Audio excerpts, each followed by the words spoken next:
2018 में economic survey ने एक बड़ी दिलचस्प जानकारी दी थी। उस समय समझ में आता है कि आपको ये निष्कर्ष निकालने में दुविधा या मुश्किल नहीं होगी कि महंगाई से कमाई किसको किसको हो रही है और किसको नहीं हो रही है, और कौन वास्तव में दरअसल जीएसटी चुकाता कौन है, जीएसटी पे कौन करता है।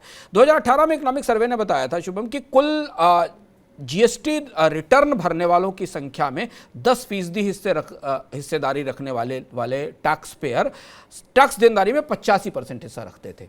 यानी अगर साल में 100 रिटर्न फाइल होते हैं तो उसमें से जो 10 रिटर्न फाइल करते हैं वो साल में 100 रुपए के टैक्स में से 85 रुपए का टैक्स देते हैं। यानी जो 90 रिटर्न फाइल हो रहे हैं वो कुल मिलाकर 15% टैक्स पे करते हैं, और जो 10% रिटर्न फाइल करते हैं वो 85% टैक्स पे करते हैं।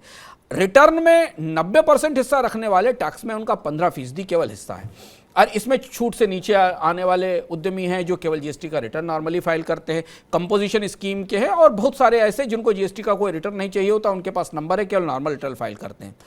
दूसरा और आंकड़ा उसी इकोनॉमिक सर्वे से मिला था, सरकार के आधिकारिक आंकड़े से मिला था।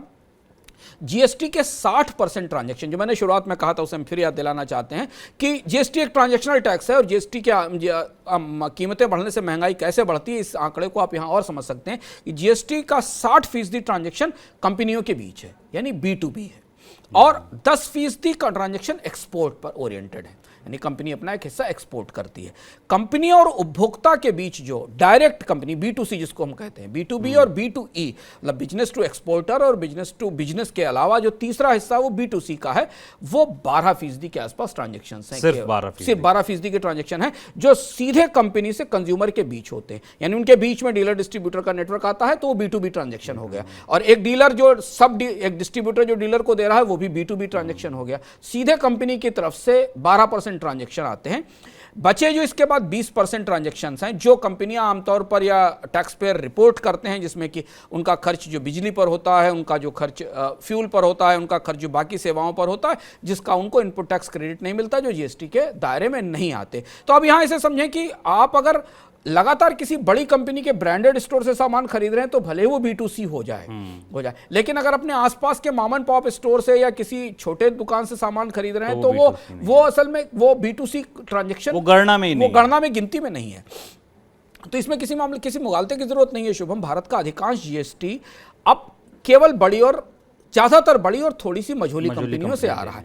छोटे ट्रेडर या बाकी लोग नीचे सिर्फ उस महंगाई को पास ऑन कर रहे हैं जो हमारे पास तक आ रही है। मतलब करीब जो सबसे बड़ा हिस्सा है वो 10-15 करोड़ से लेकर 100 करोड़ के और उससे ऊपर के टर्नओवर वाले कारोबारों का है, जहां से सरकार को मैक्सिमम जीएसटी मिलता है।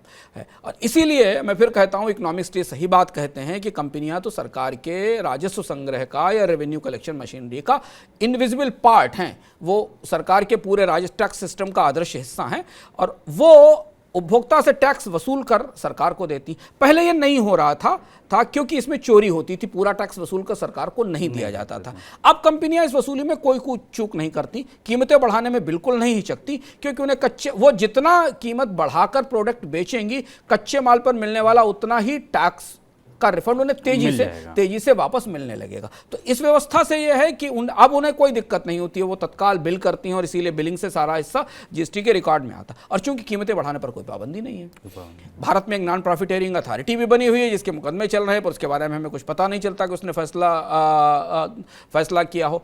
कंपनियों वाली बात में एक चीज ध्यान रखना और जरूरी है कि 2015 में सरकार ने कंपनियों के लिए भारत में वेल्थ टैक्स खत्म किया था। 2019 में कॉर्पोरेट टैक्स की दर 30% से घटाकर 22% की गई थी। इसके बाद से अगर आप भारत के टैक्स स्ट्रक्चर का ढांचा देखें तो कंपनियों की कमाई पर लगने वाले टैक्स की दर शुभम आम आदमी के इनकम टैक्स की दर से भी कम हो गई। यानी हम 30% के स्लैब पर मैक्सिमम टैक्स पे करते हैं, और कंपनियां 22% की अपनी कमाई पर 22% की दर से टैक्स पे करती। और इसके तत्काल बाद भारत ने पेट्रोल डीजल पर एक्साइज ड्यूटी बढ़ना शुरू हुआ, और महंगाई आई, और महंगाई की मदद से जीएसटी का संग्रह रिकॉर्ड बनाने लगा। अब आप चाहे ये आपके ऊपर है कि आप सरकार को मिल रहे रिकॉर्ड जीएसटी कलेक्शन पे ताली बजाएं, या फिर अपनी जेब देखें जिसमें लगातार हर चीज़ की कीमतें बढ़ रही हैं। लेकिन इससे ये सच नहीं बदलेगा कि महंगाई का चाकू चाहे फल पे गिरे या फल चाकू पे गिरे, वो कटता फल ही है, कटना फल को ही है। ये जीएसटी के संग्रह का सच है।